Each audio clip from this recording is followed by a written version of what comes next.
ಇಂದಿನಿಂದ ಹಾಲಿನ ದರ ಹೆಚ್ಚಳ ಆಗ್ತಾ ಇರೋದ್ರ ಬಗ್ಗೆ ಈಗಷ್ಟೇ ನಾವು ಮಾಹಿತಿ ಕೊಡ್ತಾ ಇದ್ವಿ. ಇಲ್ಲಿ ತನಕ ನಡೆಸುವಂತಹ ರಿಯಾಲಿಟಿ ಚೆಕ್ ನಲ್ಲಿ ಜನ ಏನೆಲ್ಲ ಪ್ರಶ್ನೆಗಳನ್ನ ಕೇಳ್ತಾ ಇದ್ದಾರೆ ಮತ್ತು ಹೊಸದಾಗಿ 50 ml ಹಾಲು ಜನರ ಕೈಗೆ ತಲುಪ್ತಾ ಇದೆಯಾ ಅನ್ನೋದನ್ನ ನಾವು ನೋಡ್ತಾ ಇದ್ವಿ. ಇಲ್ಲಿವರೆಗೂ ಕೂಡ ಎಲ್ಲೂ ಕೂಡ ಹೆಚ್ಚುವರಿ ಹಾಲು ಸಿಕ್ಕಿಲ್ಲ, ಹೆಚ್ಚು ದುಡ್ಡನ್ನ ಕೂಡ ತಗೊಳ್ತಾ ಇಲ್ಲ. ಬಟ್ ಮಧ್ಯಾಹ್ನದ ನಂತರ ಬರುವಂತಹ ಹಾಲಿಗೆ ಬೆಲೆ ಏರಿಕೆಯ ಬಿಸಿ ತಟ್ಟುವುದು ನಿಶ್ಚಿತ. ಸದ್ಯ ಹಾಲಿನ ದರ ಏರಿಕೆಗೆ ಸಾರ್ವಜನಿಕ ವಲಯದಲ್ಲಿ ವ್ಯಾಪಕ ಆಕ್ರೋಶವನ್ನ ವ್ಯಕ್ತಪಡಿಸಲಾಗ್ತಾ ಇದೆ. ಬಿಕಾಸ್ ನೋಡಿ, ಒಂದು ಪ್ಯಾಕೆಟ್ ಮೇಲೆ 500 ml ಹಾಲಿನ ಮೇಲೆ ಒಂದು ಪ್ಯಾಕೆಟ್ ಮೇಲೆ 2 ರೂಪಾಯಿ ಎಕ್ಸ್ಟ್ರಾ ಅಂದ್ರೆ 10 ದಿನಕ್ಕೆ 40 ರೂಪಾಯಿ ಎಕ್ಸ್ಟ್ರಾ ಕೊಟ್ಟಂಗಾಗುತ್ತೆ. ತಿಂಗಳಿಗೆ ಎಷ್ಟು? 120 ರೂಪಾಯಿ ಅಷ್ಟು. ಆಮೇಲೆ ಎಲ್ಲರೂ ಕೂಡ 1 ಲೀಟರ್ ಡೈರೆಕ್ಟ್ ಆಗಿ ಹೋಗ್ಬಿಟ್ಟು ಹಾಲು ತಗೊಳ್ಳಲ್ಲ. ಕೆಲವ್ರು ಏನ್ ಮಾಡ್ತಾರೆ ಅಂದ್ರೆ ಅರ್ಧ ಲೀಟರ್ 2 ಪ್ಯಾಕೆಟ್ ತಗೊಳ್ತಾರೆ. 2 ರೂಪಾಯಿ ಅಂದ್ರೆ 4 ರೂಪಾಯಿ ಎಕ್ಸ್ಟ್ರಾ ಬಿತ್ತಲ್ಲಿಗೆ. ಡೀಟೇಲ್ಸ್ ಕೊಡ್ತಾರೆ, ನೇರ ಸಂಪರ್ಕದಲ್ಲಿ ಜಾಯ್ನ್ ಆಗ್ತಾರೆ ಮಾದೇಶ್.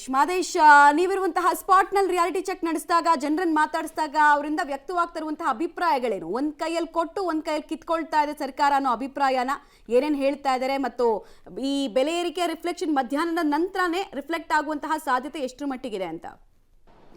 ಮಮತಾ, ನಾನೀಗ ಹೋಟೆಲ್ ಮುಂಭಾಗದಲ್ಲಿದ್ದೀನಿ. ಅಂದರೆ ಟೀ ಮತ್ತು ಕಾಫಿಯ ದರವನ್ನು ಏರಿಕೆ ಮಾಡುವ ಸಾಧ್ಯತೆಗಳು ಇದೆ ಅನ್ನುವಂಥ ಕಾರಣಕ್ಕೆ ಈಗಾಗಲೇ ಜನ ಆಕ್ರೋಶವನ್ನು ವ್ಯಕ್ತಪಡಿಸ್ತಿದ್ದಾರೆ. ಜೊತೆಗೆ ಹಾಲಿನ ಬೆಲೆ ಏರಿಕೆ ಆಗಿರುವಂಥ ವಿಚಾರಕ್ಕೆ ಕೂಡ ಬೇಸರವನ್ನು ವ್ಯಕ್ತಪಡಿಸ್ತಿದ್ದಾರೆ. ಈ ಥರದ ಸಂದರ್ಭದಲ್ಲಿ ಎಲ್ಲ ಏರಿಕೆಗಳಾಗ್ತಿದೆ. ಈಗ ಹಾಲಿನ ಬೆಲೆ ಕೂಡ ಏರಿಕೆ ಮಾಡುವ ಅಗತ್ಯ ಇತ್ತ ಅನ್ನುವಂಥ ಪ್ರಶ್ನೆ ಮಾಡ್ತಿದ್ದಾರೆ. ಜೊತೆಗೆ ನನ್ನ ಜೊತೆಗೆ ಈಗ ಗ್ರಾಹಕರಿದ್ದಾರೆ, ನೇರವಾಗಿ ಅವ್ರನ್ನೇ ಮಾತನಾಡಿಸ್ತಾ ಹೋಗ್ತೀನಿ. ಸರ್, ಹಾಲಿನ ಬೆಲೆ ಜಾಸ್ತಿ ಆಗಿದೆ, ಈಗ ಕಾಫಿ ಟೀ ಬೆಲೆ ಕೂಡ ಜಾಸ್ತಿ ಆಗೋ ಸಾಧ್ಯತೆ ಇದೆ, ಏನು ಹೇಳ್ತೀರಿ? ಗ್ರಾಹಕ 100% ಸಾಧ್ಯತೆ ಸರ್ ಇದಾಗೋದಕ್ಕೆ. ಇದೆಲ್ಲ ಕೊಡ್ತಿರೋ ಫ್ರೀ ಬಿ ಸ್ಕೀಮ್ ಪ್ರಕಾರನೇ ಇದೆಲ್ಲ ನಡೀತಿರೋದು. ಆಮ್ ಪಬ್ಲಿಕ್ ಅವ್ರಿಗೆ ತೊಂದರೆ ಆಗುತ್ತೆ. ನಾವೆಲ್ಲ ಕಟ್ತಿರೋದು ಎಲ್ಲ ಆಮ್ ಜನತಾ ಅವ್ರದ್ದು ಟ್ಯಾಕ್ಸಸ್ ಅಮೌಂಟ್ನ ಗೌರ್ಮೆಂಟ್ ಅವರು ಬರೀ ಫ್ರೀ ಬೀಸಿಗೆ ಕೊಡ್ತಿದ್ದಾರೆ. Anna Bhagya scheme, Gruha Lakshmi scheme, free electricity ಎಲ್ಲ ಗೌರ್ಮೆಂಟ್ ಅವರು ನಮ್ಮ ದುಡ್ಡಿಂದ ತಗೊಂಡು ಅಲ್ಲಿ ಕೊಡ್ತಾ ಇದ್ದಾರೆ, ಇನ್ನೇನು ಇಲ್ಲ. ಇವತ್ತು ನಿಮಗೆ ಪೆಟ್ರೋಲ್ಗೆ GST ಹಾಕಕ್ಕೆ ಹೇಳ್ತಾ ಇದ್ದಾರೆ ಅವರು. ನೆಕ್ಸ್ಟ್ ಹಾಲ್ ರೈಸ್ ಮಾಡಿದ್ದಾರೆ. ಈಗ ನಿಮ್ಗೆ ಇನ್ನೂ ಸ್ವಲ್ಪ ಇನ್ನು ಮುಂದೆ ಆಯ್ತಂದ್ರೆ ಏನಾದರೂ ಇನ್ನೂ ಪದಾರ್ಥಗಳನ್ನ ರೈಸ್ ಮಾಡ್ತಾರೆ, ಈ ಅಮೌಂಟ್ನ ಅವರೇ ಡೈವರ್ಟ್ ಮಾಡ್ತಾರೆ ಅಷ್ಟೇ. Government is not giving the schemes from their end. It is from the public end. They are giving the schemes to the normal public, to the down to the earth public ಅಷ್ಟೇ. ಅವ್ರಿಗೆ ಕೀಳಮಟ್ಟದವ್ರಿಗೆ ಮತ್ತು ಈ free ಬೀಸ್ ಅವ್ರಿಗೆ ಯಾರ್ಯಾರು scheme ತೊಗೊಂಡಿರೋ ನಮ್ಮಂಥವ್ರಿಗೆ ಹತ್ರ ತೊಗೊಂಡ್ಬಿಟ್ಟು ಅವ್ರಿಗೆ ಕೊಡ್ತಾ ಇದ್ದಾರೆ. ಬಟ್ ಗೌರ್ಮೆಂಟ್ ಅವ್ರ ಕೈಯಿಂದ ಏನೂ ಕೊಡ್ತಾ ಇಲ್ಲ. This is not worth. ಹಲವರು ಇದ್ದಾರೆ, ಅವ್ರನ್ನೂ ಕೂಡ ಮಾತಾಡಿಸ್ತಾ ಹೋಗ್ತೀನಿ. ಸರ್, ಈಗ ಹಾಲಿನ ಬೆಲೆ ಜಾಸ್ತಿ ಆಗಿದೆ ಸರ್, ಕಾಫಿ ಟೀಗೆ ಕೂಡ ಬೆಲೆ ಜಾಸ್ತಿ ಆಗೋ ಸಾಧ್ಯತೆ ಇದೆ ಅಂತ ಹೇಳ್ತಾರೆ, ಏನು ಹೇಳ್ತೀರಿ ಸರ್? ಹಾಲಿನ ಬೆಲೆ ಜಾಸ್ತಿ ಮಾಡಿದ್ದಾರೆ, 1 ಲೀಟ್ರ್ 2 ರೂಪಾಯಿ ಜಾಸ್ತಿ ಮಾಡಿದ್ದಾರೆ. 50 ml ಜಾಸ್ತಿ ಕೊಡ್ತಾ ಇದ್ದಾರಲ್ವಾ, ಅಲ್ಲಿಗಳು ಸರ್ ಹೋಯ್ತಲ್ವಾ? ಅದು ಯಾಕೆ ಜಾಸ್ತಿ ಮಾಡಬೇಕು?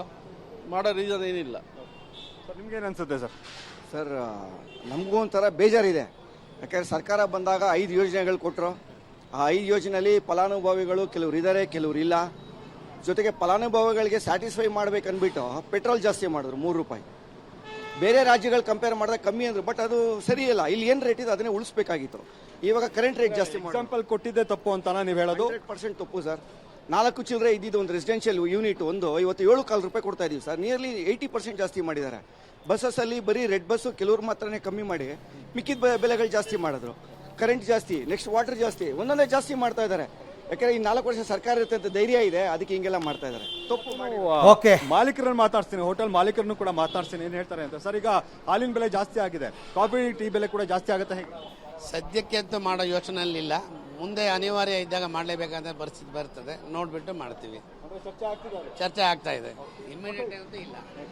ಇದು ಮಾಲೀಕರು ಹೇಳ್ತಾ ಇರುವಂಥದ್ದು. ಒಟ್ಟಾರೆ ಗ್ರಾಹಕರು ಕೂಡ ಆಕ್ರೋಶವನ್ನು ವ್ಯಕ್ತಪಡಿಸ್ತಾರೆ. ಈಗ ಬೇಕಿತ್ತ ಎಲ್ಲಾ ಬೆಲೆಗಳು ಕೂಡ ಜಾಸ್ತಿ ಆಗ್ತದೆ, ಅದರಲ್ಲಿ ನೀವು ಹಾಲಿನ ಬೆಲೆ ಜಾಸ್ತಿ ಮಾಡಿರೋದ್ರಿಂದ ನೇರ ಹೊರೆ ಅದು ಗ್ರಾಹಕನ ಮೇಲೆ ಬೀಳುತ್ತೆ ಅನ್ನುವಂಥ ಆ ಆಕ್ರೋಶವನ್ನು ಇವರೆಲ್ಲರೂ ಕೂಡ ವ್ಯಕ್ತಪಡಿಸ್ತಾ ಇರುವಂಥದ್ದು. Mamata, okay, thank you Madesh, ತಮ್ಮ ಎಲ್ಲ ಮಾಹಿತಿಗಾಗಿ ಧನ್ಯವಾದ.